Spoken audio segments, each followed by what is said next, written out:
tout dire.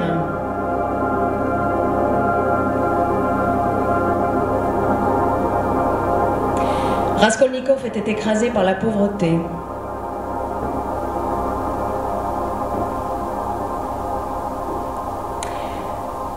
Il était sombre, hautain et fier. Généreux et bon. Parfois insensible et froid, jusqu'à être inhumain. Vraiment. Comme s'il avait deux caractères contradictoires qui se succédaient en lui.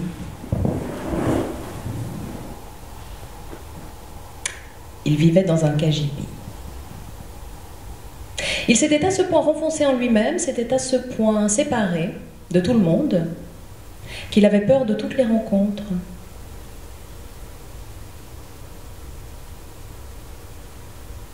Bon.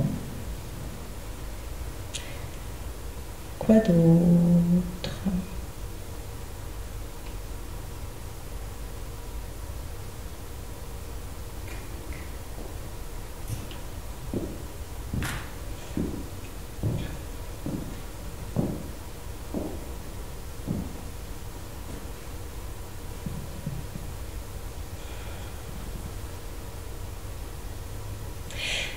Il y avait une idée qui lui poussait à coups de bec à l'intérieur du crâne. Comme un poussin qui voudrait naître. Une idée qui l'occupait beaucoup. Vraiment beaucoup.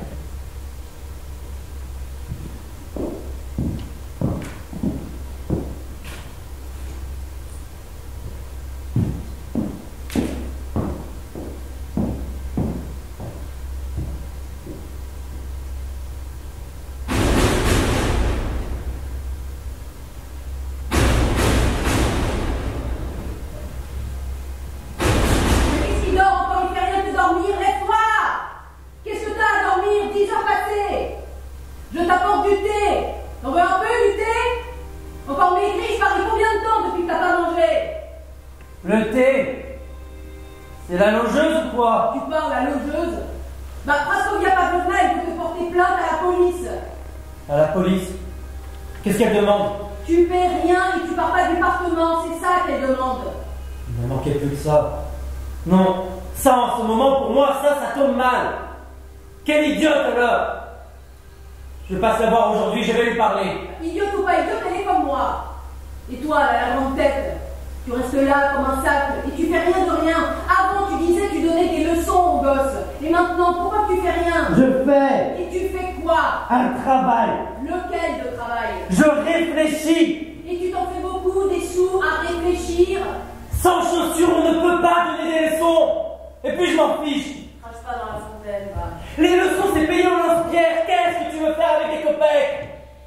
Au début du mois de juillet, par une chaleur torride, le soir venu, Raskolnikov quitta le cagibi qu'il sous-louait ruelle S, sortit sur le trottoir et lentement, comme pris d'indécision, se dirigea vers le pont K.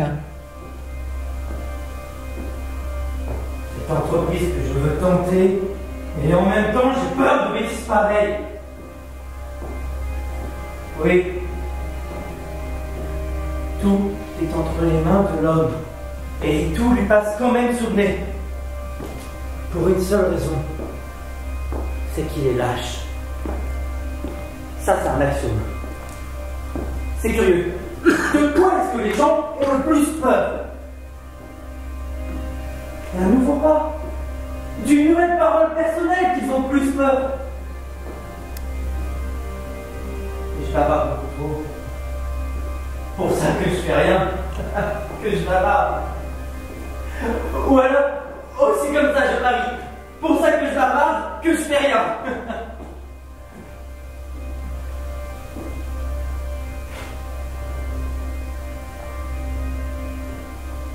Et où est-ce que j'y vais maintenant?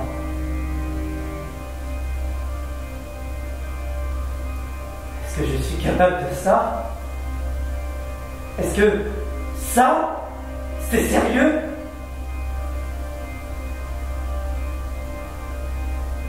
Non, pas du tout. ça, juste par fantaisie que je m'amuse. Des jouets. Oui, je parie des jouets. Bientôt, il tomba comme d'une rêverie profonde et se mit à marcher sans rien remarquer de ce qui l'entourait. 713. Il était si mal habillé que d'aucuns, même avec une certaine habitude, auraient eu honte de sortir dans la rue en plein jour avec des haillons pareils. Pourtant, ces haillons étaient ce qui lui faisait le moins honte, mais... Le chapeau! Mais personne n'en portait comme ça se remarquait mieux! On se souvient! Surtout après, on se souvient, et blanc, une pièce à conviction!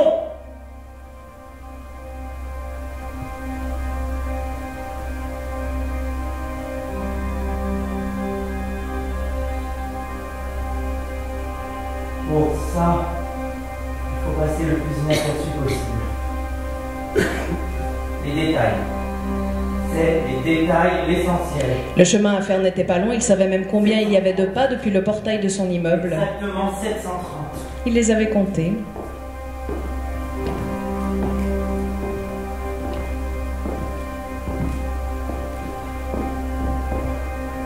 Ce qu'il allait faire à présent, c'était un essai pour son entreprise. Il approchait d'un immeuble réellement énorme, donnant d'un côté sur le canal et de l'autre sur la rue E. Il ne rencontra personne, et sans être vu, il se glissa tout de suite dans un escalier sombre et étroit. L'escalier noir. Si j'ai tellement peur en ce moment, qu'est-ce qui se passerait si vraiment, d'une façon ou d'une autre, on arrive à l'acte en tant que tel? Il aborda le 3e étage. Là, le passage lui fut barré par des porteurs qui sortaient des meubles d'un appartement. Donc, au 3e, dans cet escalier et sur ce palier, pendant un certain temps, le seul logement qui reste occupé, c'est celui de la vieille. C'est bien, à tout hasard. Il sonna chez la vieille.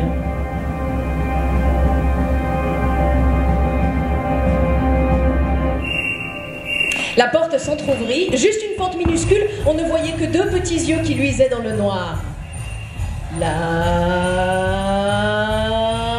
porte s'ouvrit complètement.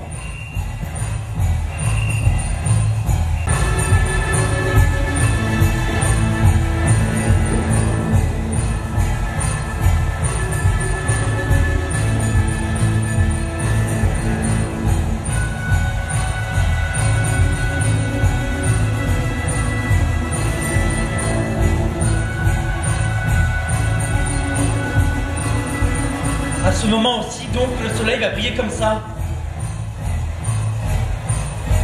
La vieille se tient devant moi sans rien dire et me regarde. C'est une petite vieille, minuscule et sèche, aux petits yeux aigus et méchants, au petit nez aigu, tête nue, ses cheveux sont tout gras d'huile. Raskolnikov, étudiant, venu chez vous le mois dernier. Je me souviens, mon bon monsieur. Je me souviens très bien que vous êtes venu. Et donc, voilà, pour la même chose.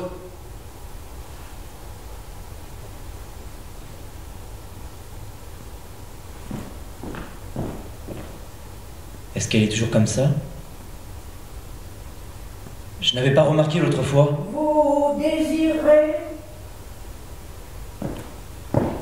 J'apporte un objet en gage, voilà. Et le délai de votre premier gage est passé, mon bon monsieur. Ça fait 1 mois et 3 jours. Je vous payerai encore les intérêts d'un mois, soyez patiente. Il ne tient qu'à moi, mon bon monsieur, de savoir si je suis patiente ou si je vends votre objet tout de suite.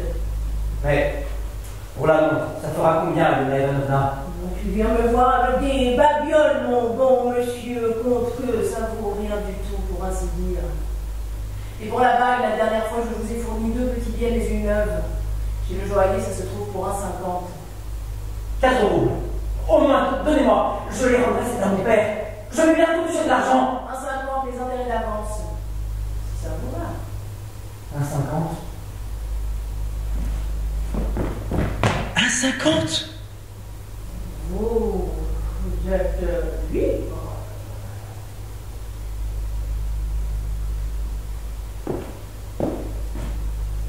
Donnez.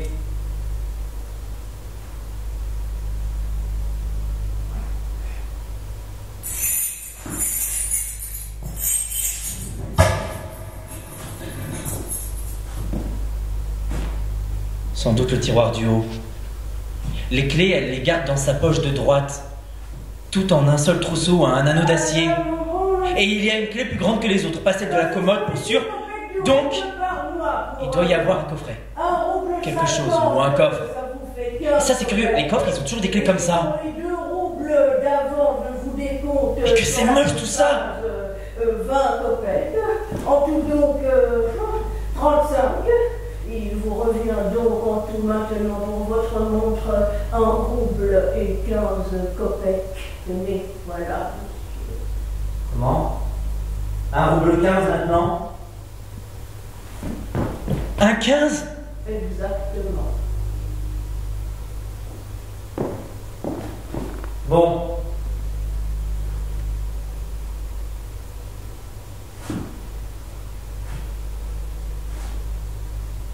Ces jours-ci, Aliona Ivanovna, si ça se trouve, je vous apporterai encore quelque chose. En argent. Bien. Un porte-cigarette. Quand je l'aurai récupéré chez un ami. On en reparlera à ce moment-là, mon bon monsieur. Adieu.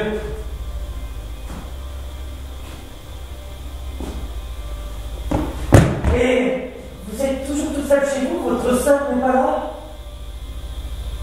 En quoi ça vous regarde, mon bon monsieur? Oh. Rien du tout. Je demandais ça comme ça. Vous, tout de suite. Adieu, Aliona Ivanovna.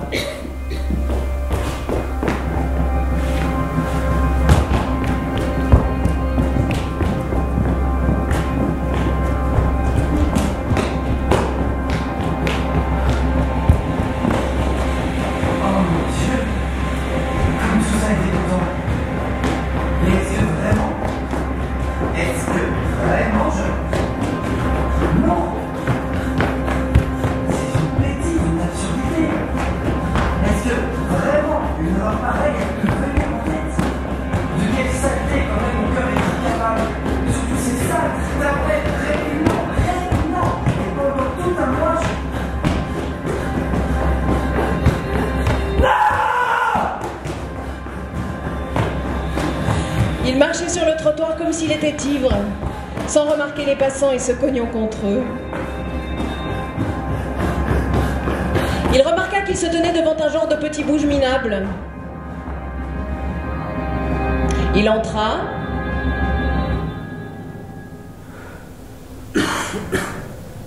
commanda une vodka, s'assit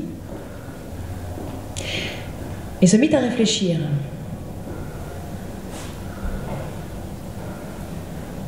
Ces derniers temps, Raskolnikov était devenu superstitieux.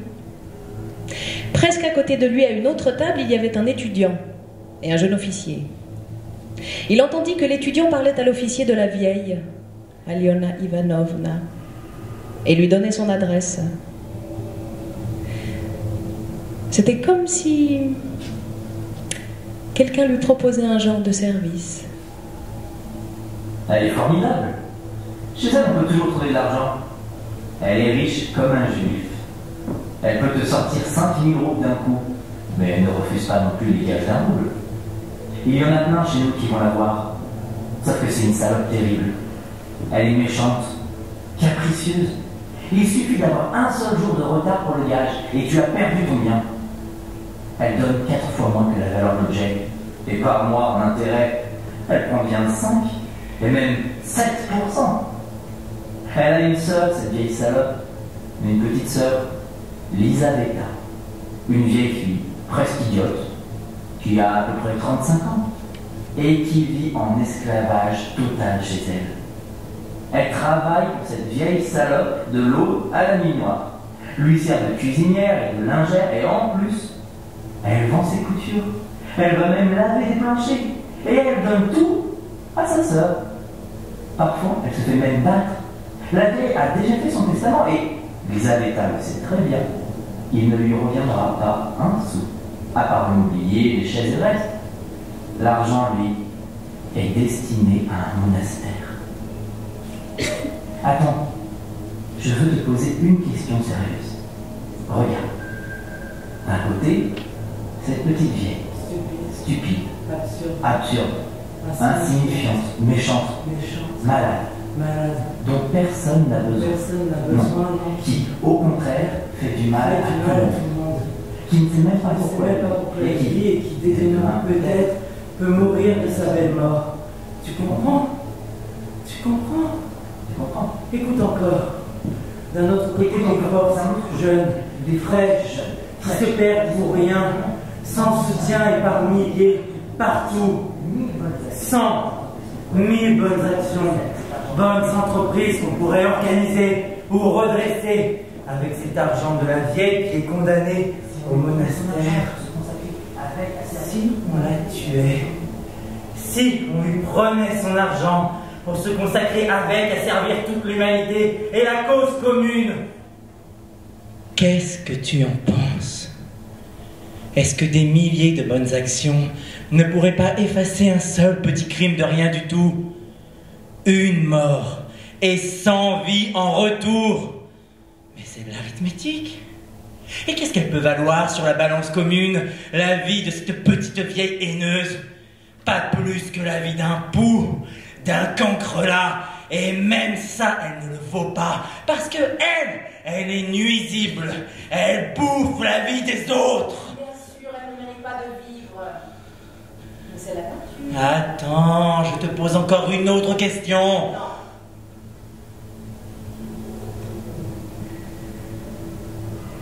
Moi, je te pose une question. Dis-moi une chose. Cette vieille, est-ce que toi-même tu la tuerais?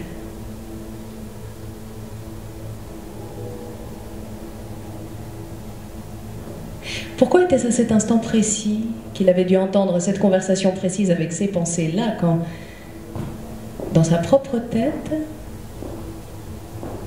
c'était comme si réellement il y avait là une sorte de prédestination, d'indication.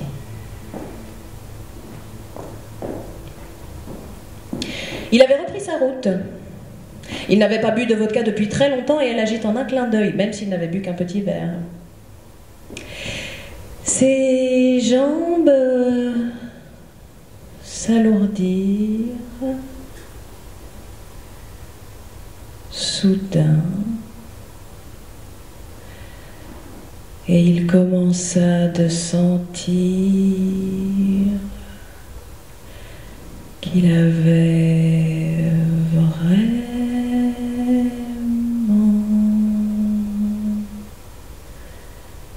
sommeil. Il voulut retourner chez lui, mais s'il s'arrêta, complètement épuisé, et quitta la route.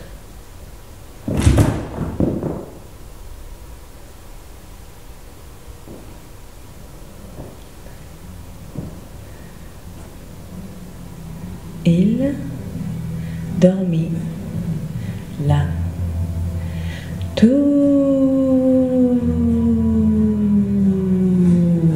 la nuit.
Est-ce que vraiment c'est pour de vrai que je prendrai la hache, que je frapperai à la tête, que je lui fendrai le crâne, que je glisserai dans le sang brûlant et tiède, et que je briserai la serrure, et que je volerai, et que je tremblerai, et que je me cacherai tout inondé de sang avec la hache. Que l'action serait faite à la hache, il l'avait décidé depuis longtemps. Mon Dieu, vraiment? Qu'est-ce que j'ai? Je savais bien que vous seriez incapable de supporter, alors pourquoi est-ce que je me suis torturé jusqu'à présent? Parce que, hier déjà, n'est-ce pas? J'avais compris absolument que je ne tiendrais pas, alors qu'est-ce que j'ai maintenant? Pourquoi est-ce que jusqu'à maintenant je doutais encore? Parce que, hier encore, en descendant l'escalier, je me suis dit moi-même que c'était répugnant, infect, infâme. Parce que rien que l'idée en vrai me fait vomir, m'a jeté dans la terreur. Non! Je ne supporterai pas. Je ne pourrai pas. Quand bien même, oui, quand bien même il n'y aurait pas le moindre doute dans tous ces calculs que j'ai faits, même si tout ce que j'ai décidé pendant ce mois est clair comme le jour, est aussi juste que l'arithmétique. Mon Dieu, mais de toute façon, je ne me déciderai jamais, je ne supporterai pas. Pourquoi alors? Non mais pourquoi jusqu'à présent?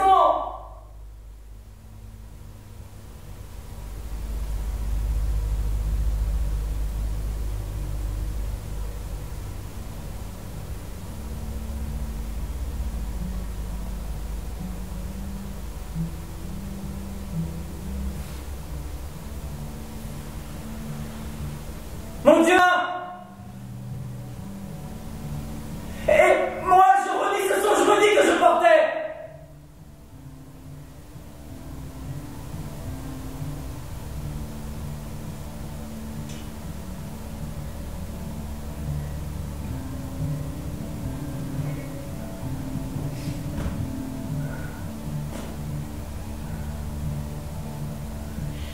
En traversant le pont, c'est d'un regard tranquille et apaisé qu'il contemplait la Neva, le coucher éclatant d'un soleil éclatant et rouge. Malgré toute sa fatigue, il ne ressentait même plus la faiblesse. C'était comme si ce pu qu'il avait dans le cœur, ce pu qui l'avait torturé, venait soudain de s'écouler.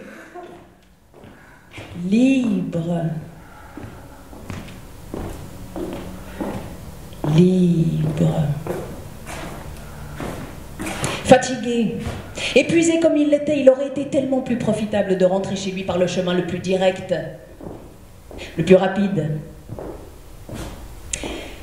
Mais il rentra chez lui par la place au foin, un endroit par lequel il lui était tout à fait inutile de passer.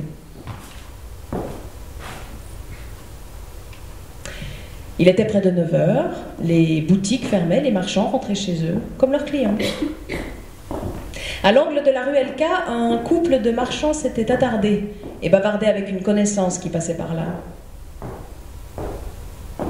Cette connaissance était Lizaveta Ivanovna. Il passa sans faire de bruit, sans se faire remarquer, en essayant de ne pas rater une seule parole.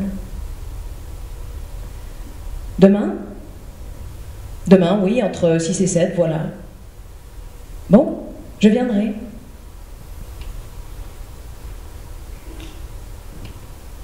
Il avait appris, il venait d'apprendre, soudain, de façon brusque, entièrement inattendue, que le lendemain, à 7 h du soir précise, Lizaveta Ivanovna, l'unique cohabitante de la vieille, ne serait pas chez elle, et que donc la vieille, à 7 h du soir précise,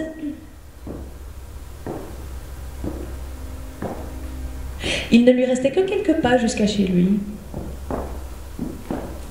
Il entra dans sa chambre comme condamné à mort. Tout était décidé définitivement.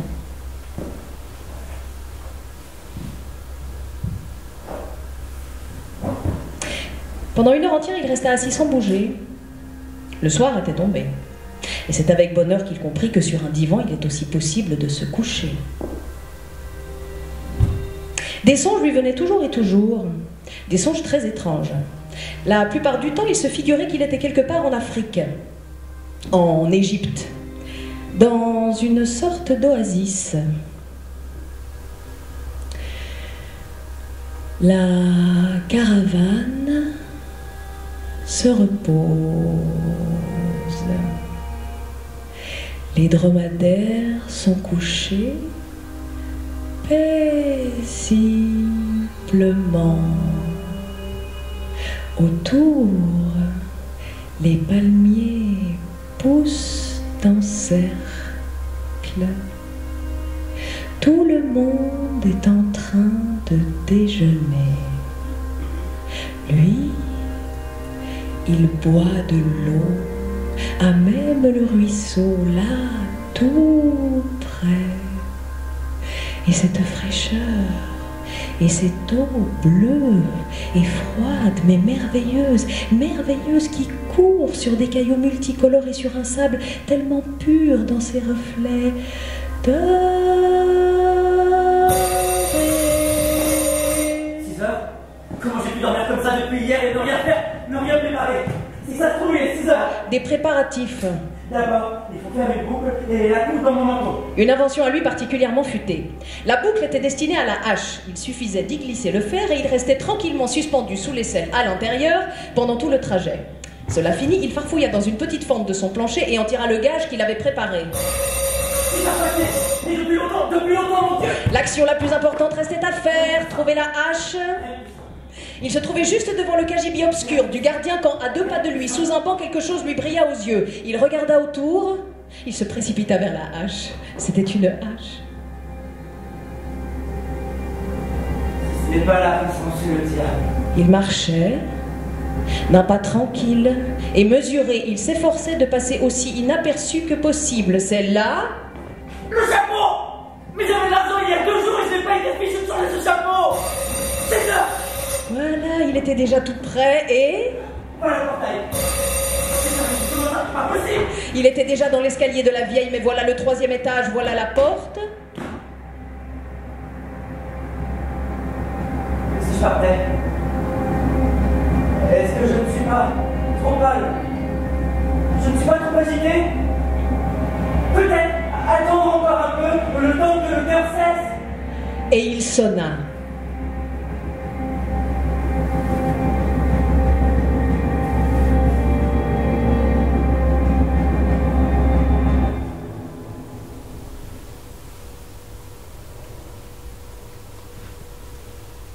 À nouveau.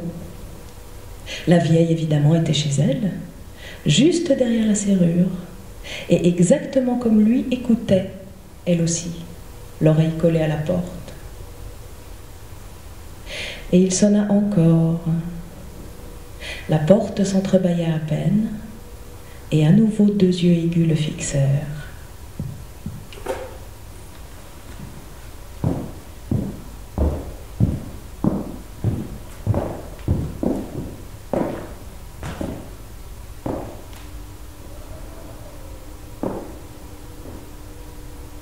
Bonjour, Aliona Ivanovna. Je vous apporte un objet. Et tenez, passons par là, vers la lumière. Mais qu'est-ce que vous voulez? Qui vous êtes? Que désirez-vous? Voyons, Aliona Ivanovna, vous me connaissez, Raskolnikov. Voilà. J'ai apporté un gage. J'avais bien dit autrefois. Comment regardez-vous comme ça? Vous ne l'avez pas reconnu? Tu te présentes, mon bon monsieur, comme ça, soudain. Qu'est-ce que c'est? Un porte-cigarette en argent. Je l'avais promis la fois dernière. Pourquoi vous êtes pâle comme ça? On a le teint pâle quand il n'y a rien à manger. Qu'est-ce que c'est que ça? Regardez.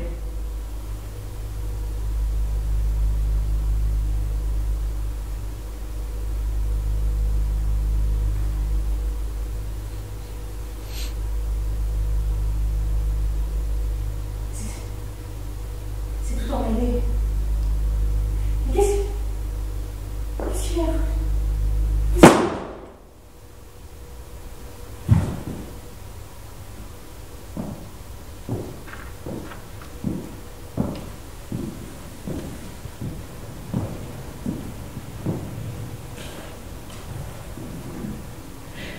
Il brandit la hache à deux mains et la laissa retomber.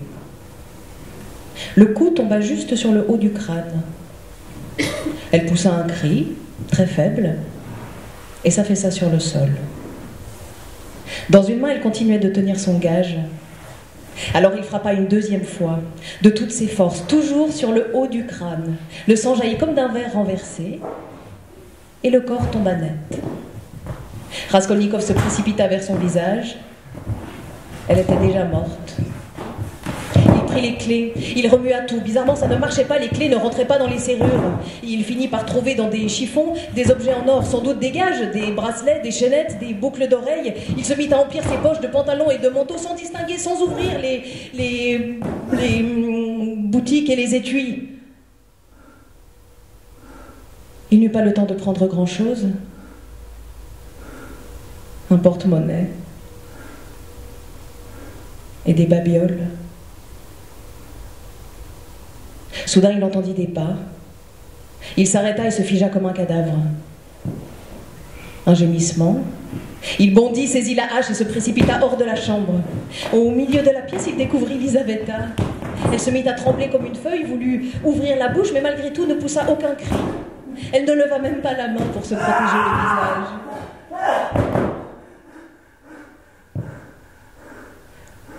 Le coup lui arriva directement sur le haut du crâne avec le tranchant de la lame et lui fendit tout de suite la partie supérieure du front, presque jusqu'au sommet. Elle s'effondra net.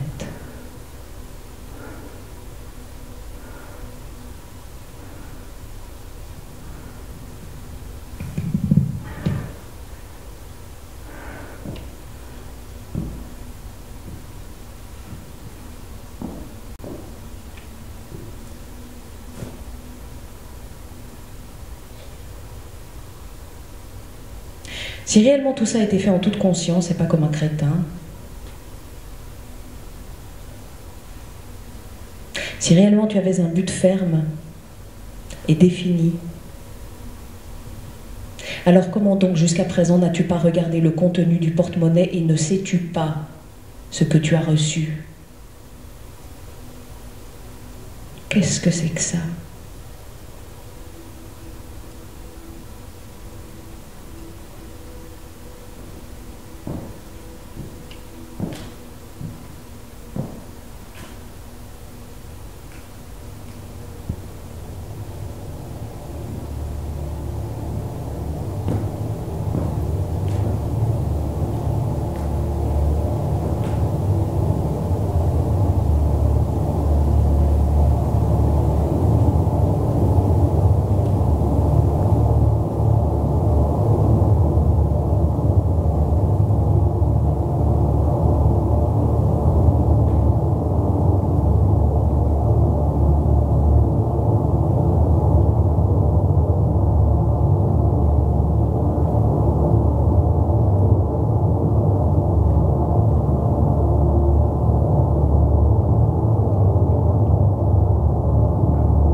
reçu quand j'étais à Bull, en Idaho.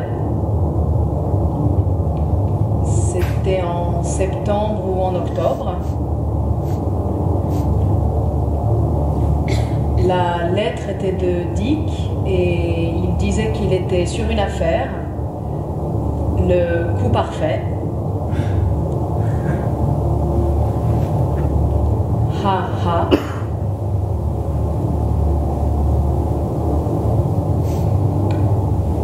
Je n'ai pas répondu. Il a écrit une deuxième fois. Il n'a jamais dit quel genre de coup c'était, simplement que c'était quelque chose qu'il ne pouvait pas rater.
Je suis revenue.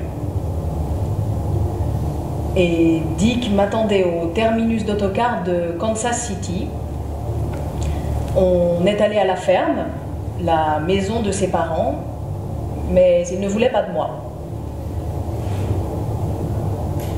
Je suis très sensible. D'habitude, je suis très sensible. Je sais ce que les gens ressentent.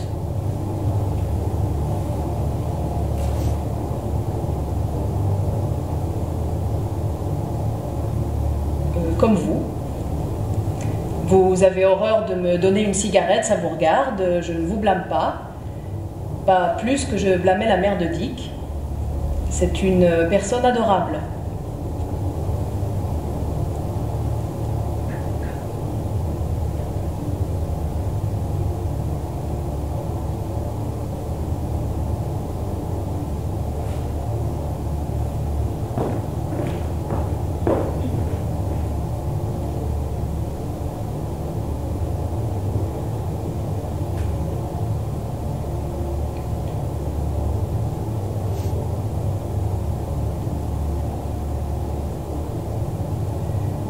Dick m'a conduit à un hôtel à Olathe.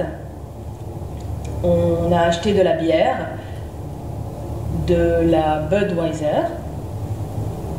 On l'a monté dans la chambre.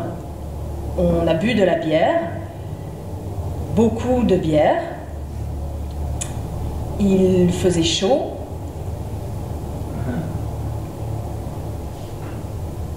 Dick a vomi.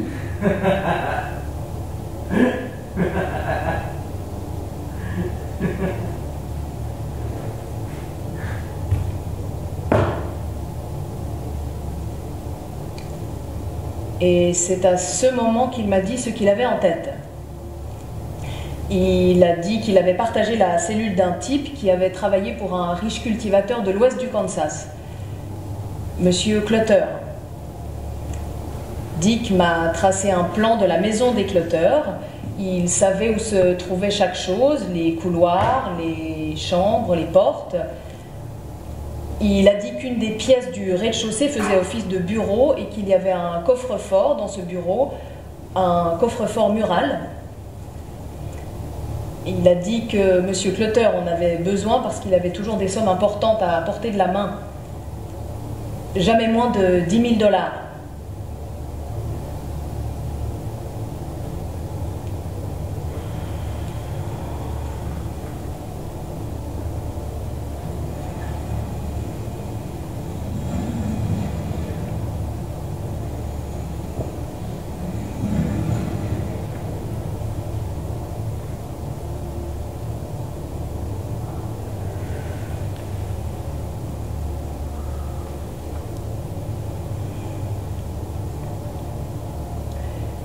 Le plan était de cambrioler le coffre-fort et si quelqu'un...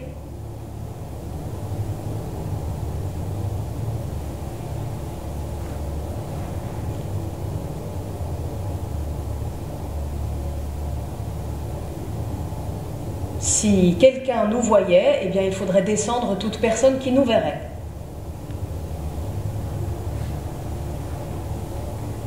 Dick a dû le répéter 1 million de fois, pas de témoins.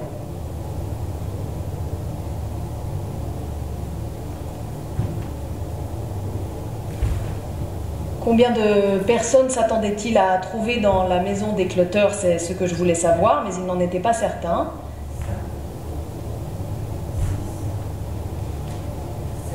Au moins 4.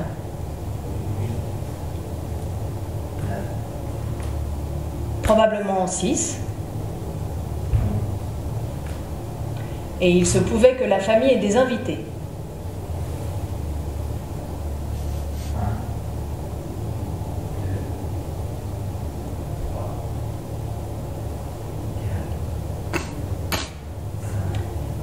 Il pensait qu'on devait être prêt à tuer jusqu'à 12 personnes.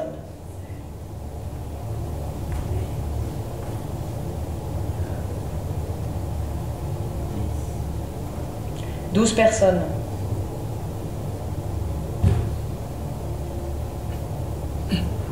Dick a dit que c'était du gâteau. On va y aller et leur foutre plein de cheveux sur les murs. Vu l'état d'esprit dans lequel j'étais, j'ai accepté.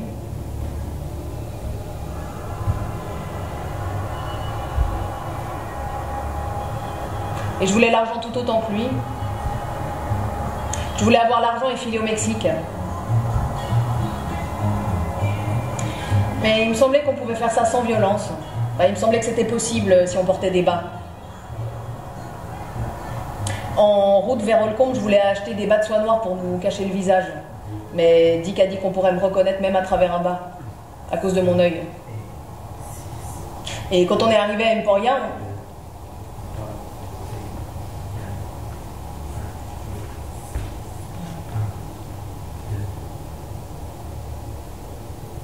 non. Non, on revient à Olat. On est parti vers 13h. 13h30. On est parti juste après le déjeuner et on s'est rendu à Emporia où on a acheté des gants de caoutchouc et un rouleau de corde. Le couteau et le fusil, les cartouches, Dick avait pris tout ça de chez lui. Mais il voulait toujours pas acheter des bas. Et c'est devenu une vraie dispute. Quelque part dans la banlieue d'Emporia, on est passé devant un hôpital catholique.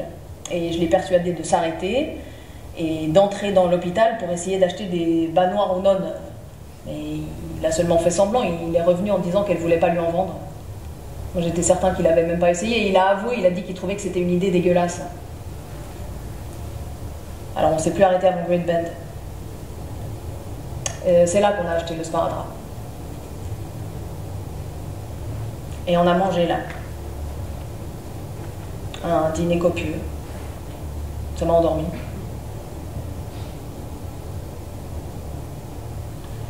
Quand je me suis réveillée, on venait juste d'arriver à Garden City. Ça avait vraiment l'air d'une ville abandonnée.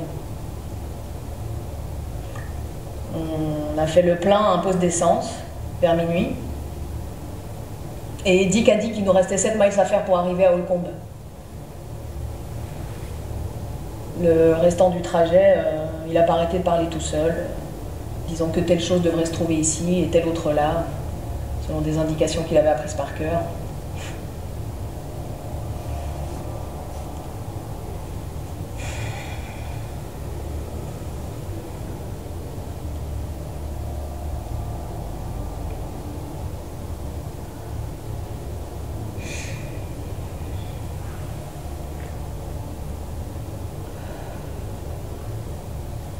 Je me suis rendu compte tellement c'était petit. On a traversé une voie ferrée. Et tout à coup, Dick a dit, ça y est, ça peut être que ça. C'était l'entrée d'un chemin privé bordé d'arbres. Alors on a ralenti, on a éteint les phares. On n'en avait pas besoin à cause de la lune. Il n'y avait rien d'autre dans le ciel, que la pleine lune. C'était éclairé comme en plein jour. Et on s'est garé dans l'ombre d'un arbre. On était assis là, et une lumière s'est allumée. Pas dans la maison principale, mais dans une maison qui était peut-être à 100 mètres à gauche. Dick a dit que c'était la maison du commis, et il le savait à cause du plan, mais putain, elle était beaucoup plus près de la maison des Clutter qu'elle était censée l'être. Et puis la lumière s'est éteinte, et ça a recommencé une autre fois, la lumière s'est allumée et éteinte. Putain, je sais pas, faudra pas compter sur moi, démerde-toi tout seul.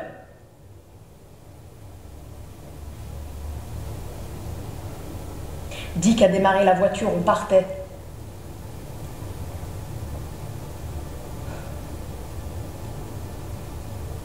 Mais à mi-chemin dans l'allée, il s'est arrêté. Putain. Je monte un grand coup, on s'amène ici tous les deux et maintenant t'as les boules. Enfin, peut-être que tu penses que j'ai pas le cran de le faire tout seul, mais nom de Dieu, je vais te montrer.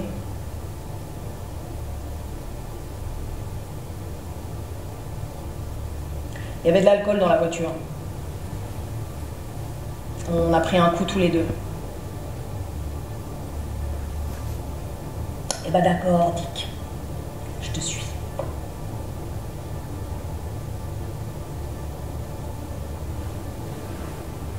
Alors on a fait demi-tour. Et on s'est garé au même endroit qu'auparavant, dans l'ombre d'un arbre.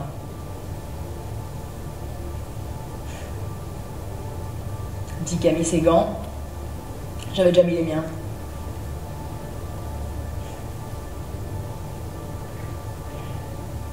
Il avait le couteau et la lampe de poche. J'avais le fusil.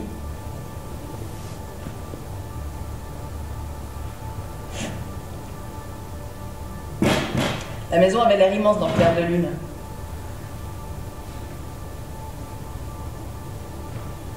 Elle avait l'air vide.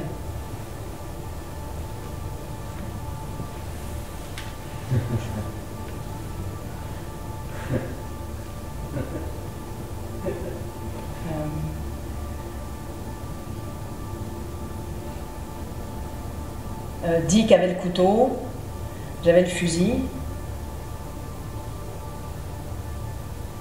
La porte n'était pas fermée à clé. Une porte sur le côté qui donnait directement dans le bureau de M. Clutter. Alors on a attendu dans le noir. On tendait l'oreille. Et il n'y avait pas d'autre bruit que le vent. Il y avait beaucoup de vent, ça faisait remuer les arbres. On pouvait entendre les feuilles. Dick a allumé sa lampe de poche. On a vu le bureau. Et Dick a allumé sa lampe de poche. Le coffre-fort était censé On a vu le bureau. être dans un mur, juste derrière le bureau. Le coffre-fort était censé être dans un mur, juste derrière le bureau. Et il y avait des tas de choses. C'était un mur lambrissé. Il y avait des tas de choses. Des livres et des cartes encadrées. Je me suis dit que je les prendrais en partant. Et j'ai remarqué sur un rayon une magnifique paire de jumelles. Je me suis dit que je les prendrais en partant.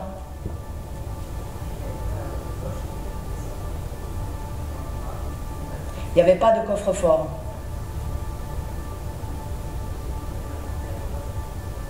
Alors Dick a éteint la lampe de poche et on est sorti du bureau dans le noir.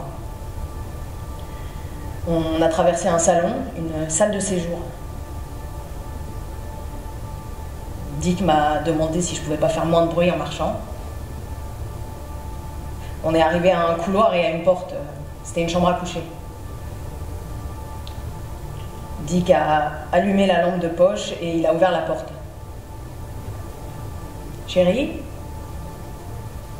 Il a cru qu'on était sa femme. C'est toi, chérie? Êtes-vous Monsieur Clutter? Qui est là? Que voulez-vous? On veut vous parler, monsieur, dans votre bureau, s'il vous plaît. Et Monsieur Clutter nous a suivis dans le bureau, pieds nus, avec rien d'autre qu'un pyjama. Et on a fait de la lumière. Je pense que ce qu'il a vu l'a drôlement secoué. Écoutez, monsieur, la seule chose qu'on vous demande, c'est de nous montrer où vous cachez le coffre-fort.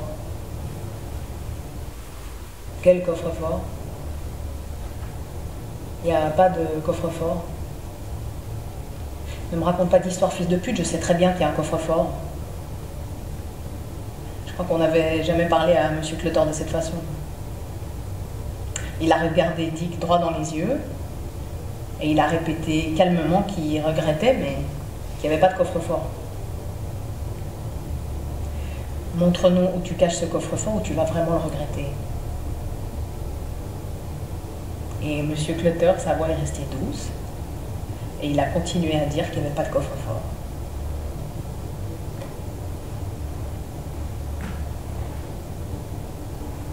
Et j'ai entendu un bruit, un craquement au-dessus de ma tête. Alors je suis sortie du bureau et je suis allée au bas des escaliers. Il faisait noir et j'ai pas osé me servir de la lampe de poche. Mais je pouvais sentir qu'il y avait quelqu'un là-haut, une silhouette. Et puis elle s'est éloignée. C'était peut-être quelqu'un avec un fusil.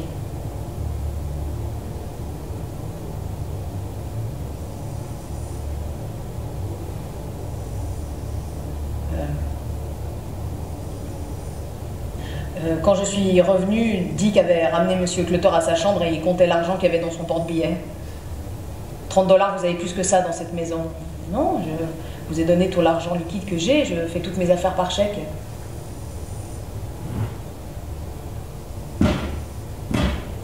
Il a proposé de nous signer un chèque.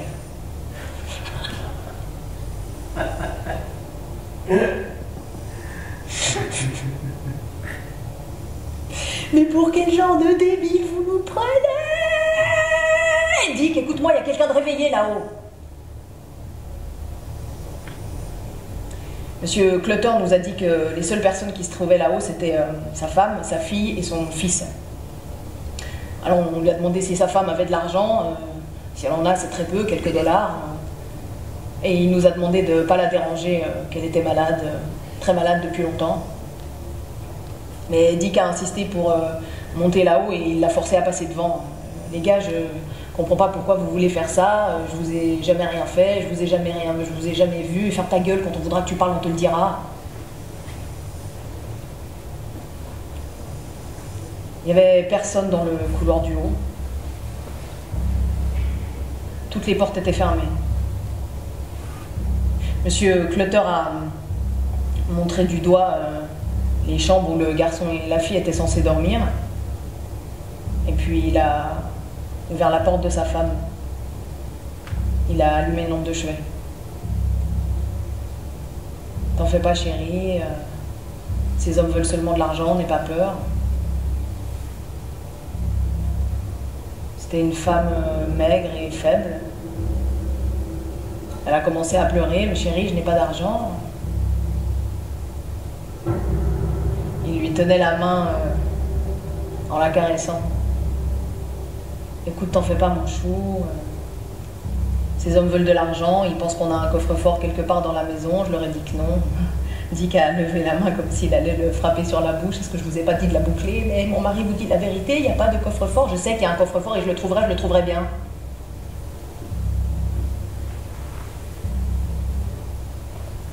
Et puis Dick a demandé à Madame Clutter où elle rangeait sa bourse. Il l'a retourné comme un gant, il y avait un peu de monnaie, $1 ou 2. Ces gens disent la vérité, il n'y a pas de coffre-fort, alors foutons le camp d'ici. Mais Dick a dit que la chose à faire était de les enfermer et de prendre notre temps pour chercher.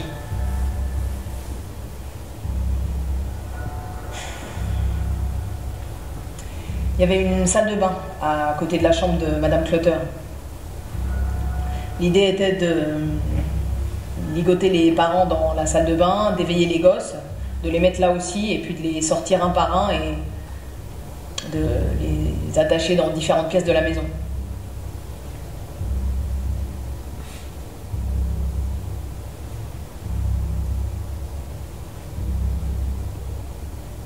Et Dick a dit quand on aura trouvé le coffre-fort, il faudra leur trancher la gorge, on ne peut pas les descendre, ça ferait trop de bruit.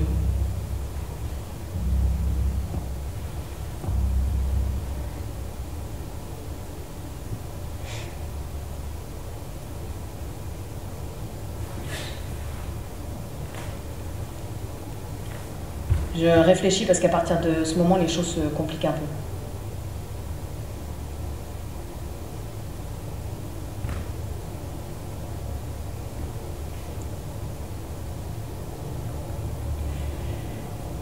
J'ai pris une chaise dans le couloir et je l'ai mise dans la salle de bain pour que Madame Clutter puisse s'asseoir. Quand on les a enfermés, elle pleurait. Je vous en supplie, faites de mal à personne, je vous en prie, touchez pas mes enfants. Et son mari, il a passé le bras autour de ses épaules. T'en fais pas, chérie, n'aie pas peur. Ces hommes veulent faire de mal à personne. Tout ce qu'ils veulent, c'est de l'argent. Et on est allé dans la chambre du garçon. Il était étendu là, parfaitement éveillé, comme s'il avait eu trop peur pour bouger. Dick lui a dit de se lever, mais le gamin n'a pas bougé, ou pas bougé assez vite. Alors, t'as pas besoin de le frapper, Dick.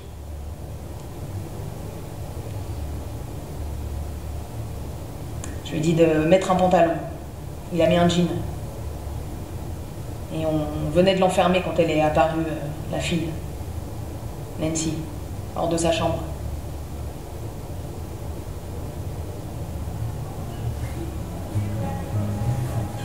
Elle était habillée, tout habillée. Elle avait des chaussettes et des pantoufles et un kimono. Et elle avait enveloppé ses cheveux dans un madras. Elle essayait de sourire. Qu'est-ce que c'est? C'est une blague?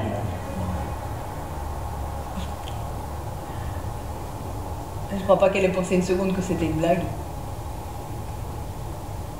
En tout cas pas après que Dick ait ouvert la porte de la salle de bain et qu'il l'y ait jeté.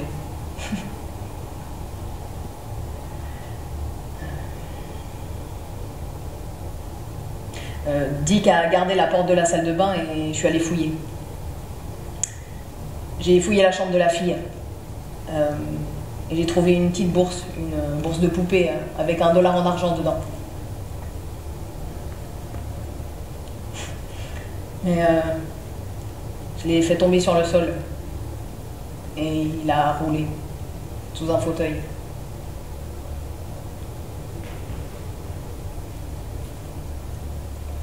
Alors j'ai rampé sur le ventre.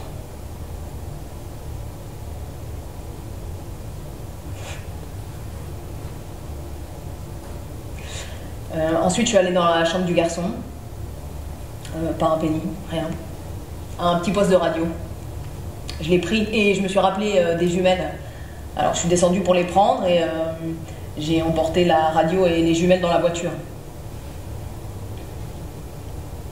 Il faisait froid.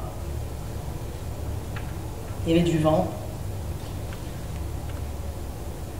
Et la lune était tellement lumineuse qu'on pouvait voir à plusieurs miles de là.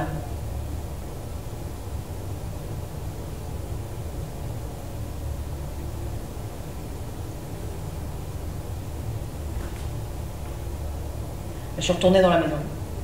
Je suis retournée là-haut.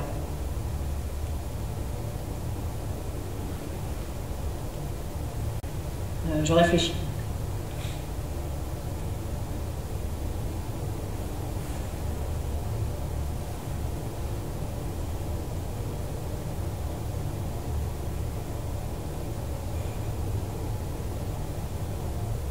C'est à ce moment-là qu'on les a attachés. Monsieur Clutter et le garçon d'abord, au sous-sol.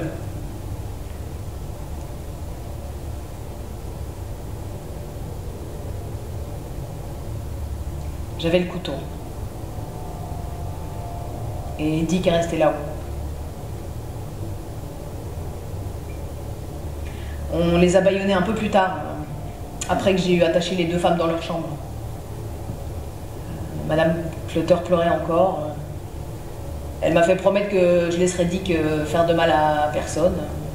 Je crois qu'elle pensait surtout à sa fille. J'ai promis. Et quand j'ai eu fini de l'attacher, j'ai remarqué que Dick avait conduit la gamine à sa chambre.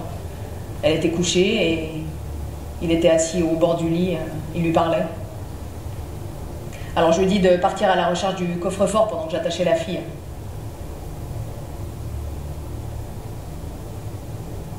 Je lui ai attaché les pieds et je lui ai lié les mains dans le dos.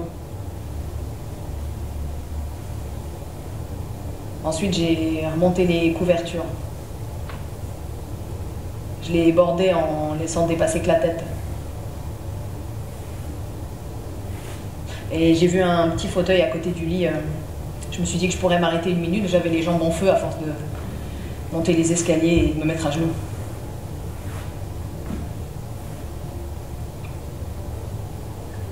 Je lui ai demandé si elle avait un amoureux. Elle a dit qu'elle en avait un. C'était une gentille fille. Très jolie. Toute simple. Elle m'a raconté pas mal de trucs sur elle. Elle m'a parlé de l'école et de comment elle allait aller à l'université pour étudier la musique et la peinture. Et le rock. Elle a dit que sa danse préférée c'était le rock.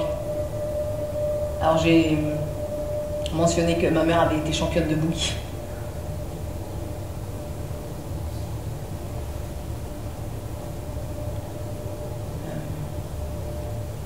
Quand Dick est revenu, je lui ai demandé s'il avait trouvé le coffre-fort. Bien sûr que non.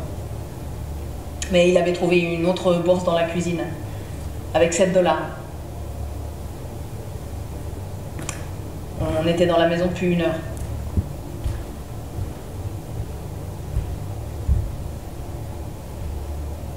Je réfléchis.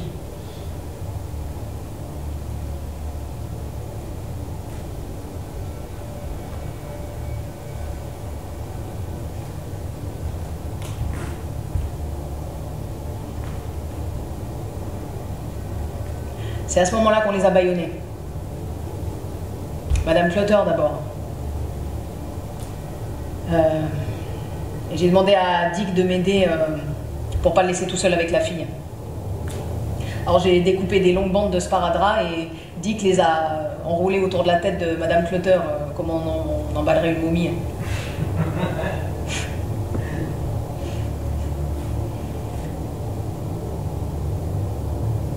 Pourquoi continuez-vous à pleurer? Personne ne vous fait du mal? Et il a éteint la lampe de chevet. Bonne nuit, Madame Clotter, dormez bien. Et comme on marchait dans le couloir pour aller dans la chambre de la fille, Dick a dit: je vais me taper cette petite fille, il faudra que tu me tues d'abord. Nom de Dieu, qu'est-ce que ça peut te faire? Tu peux te la taper toi aussi, laisse-la tranquille. Bon d'accord, ok, si c'est ce que tu veux.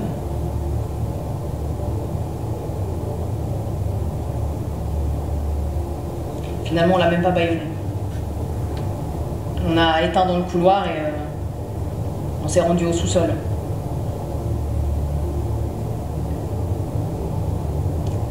On n'avait plus que la lumière de la lampe de poche.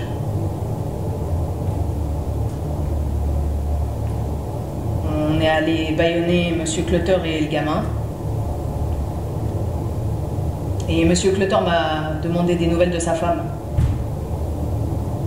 Alors, je lui ai dit qu'elle allait bien, qu'elle allait s'endormir.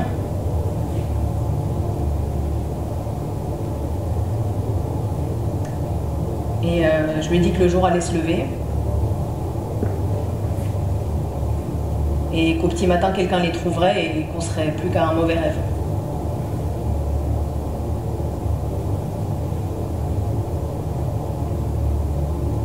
Je pensais vraiment qu'il avait une voix douce.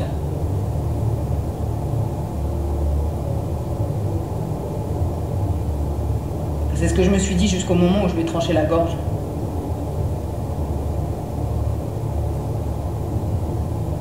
Je me suis pas rendu compte de ce que j'avais fait jusqu'au moment où j'entends le bruit.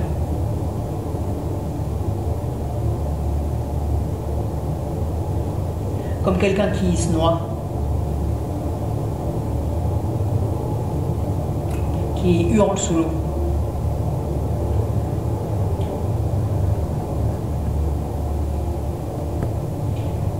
Monsieur Clotter se débattait, achève-le. Il avait la force de 10 hommes, il était à moitié détaché. Dick s'est affolé, il a voulu foutre le camp, mais j'ai pas voulu le laisser partir. Je lui ai dit de prendre la lampe de poche, de la braquer sur Monsieur Clutter et j'ai visé. La pièce a éclaté, tout est devenu bleu et Dick a cherché la douille. Et la tête du fils dans un cercle de lumière et encore une fois, Dick a cherché la douille et la chambre de la fille. Non, non, je vous en prie, non, non, ne faites pas ça, non, non, je vous en supplie. Et le couloir sombre, la dernière porte.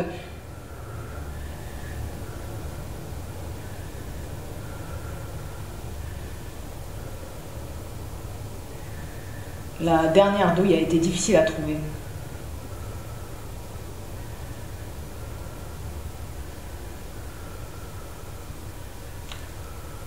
On a attendu là comme on avait fait à notre arrivée. Rien n'avait changé. Rien. Pas un bruit.